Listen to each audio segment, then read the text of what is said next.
So welcome back to another episode at Teanomics, where we help you optimize your life with tea. Now, you're here today because you're probably wondering what happens when you go on that tea overdose. I mean, this happens to most of us. You enjoy the tea you bought, it tastes good. You're multitasking probably, you're drinking, you're socializing, and you're losing control. You're not really keeping tabs on how much intake is happening.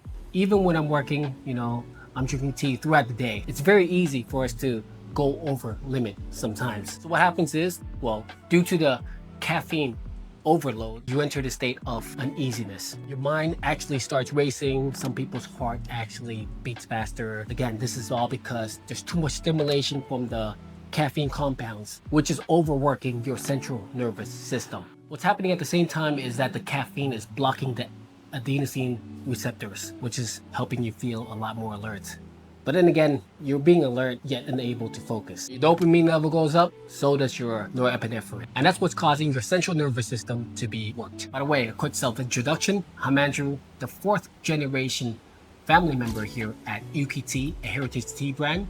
And we've been crafting tea with artisanal blends since 1890. A lot of people think that because tea has less caffeine than coffee, that they can get away with drinking more. The more caffeine you take, even though it's lower in dosage, probably 50% less than coffee, it actually compounds. There actually is a tipping point to it, and that's where you start feeling the uneasiness. You feel the jitters, feel anxious, the tension, and you may even feel nauseated, or you might get headaches. Because you're also ingesting a lot of tannins, which are the polyphenols from tea, it could also cause disturbances to your stomach. Tannins actually have a certain level of mild acidity as well. Just too much of it might not be the best idea. A lot of it is really mental, and your nervous system really just goes haywire once you have too much. There could also be prolonged effects too later on in the day. In other words, you're probably gonna have insomnia.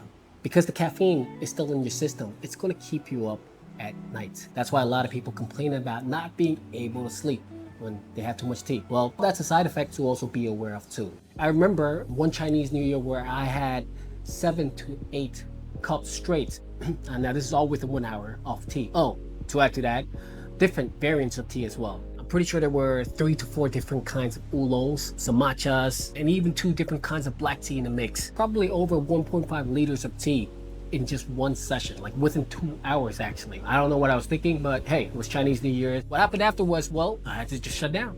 I had to force myself into sleep. I just couldn't function mentally afterwards. And I would say, being an everyday tea drinker, I have a higher tolerance. I guess I overestimated myself. So how do you actually solve this? Well, the easiest way is to control how much tea you drink. And 2, make sure that you're not drinking tea on an empty stomach. It's always good to have some healthy fats in before you're drinking tea. So I usually have my tea after my meals, some nuts, or even bananas. Just, again, anything with healthy fats to cushion the caffeine, to slow the absorption of it. Another easy fix, if you happen to have too much tea, is to start drinking just water alone. So what that does is help flush out the caffeine in your body, right? Just have a few glasses afterwards. Personally, I would also go for a walk sometimes. Go for a light walk, get a breather for yourself. And another way to get less caffeine into your system is to have shorter steeps.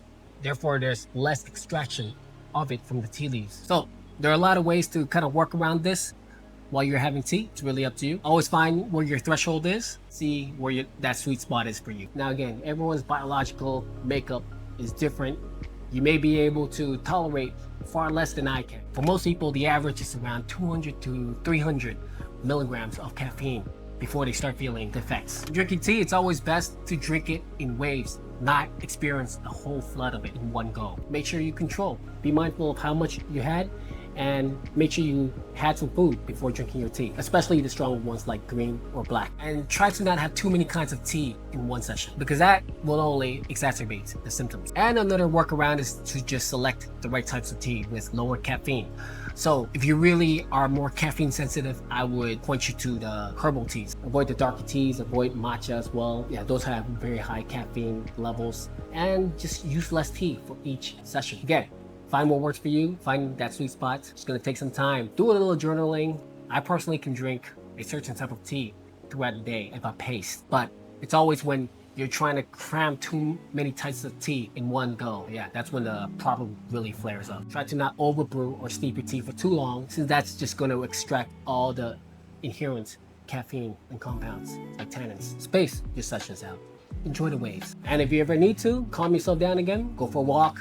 Make sure you get hydrated again. Drink a few glasses of water to just restabilize your system. And you might be wondering, hey, doesn't tea have a lot of L-theanine which calms you? The answer to that is yes, but too much of it actually has a flip effect. Too much L-theanine will actually make you feel that spaced out kind of fuzziness. Again, stick to that basic principle. Too much of anything is probably not a good idea, especially if you're putting it inside your body. So use my experience as the only lesson you need. So try to be sensible. I mean, what's the rush, right? The whole point of drinking tea is so you can carve out that time in your day to slow down and sip.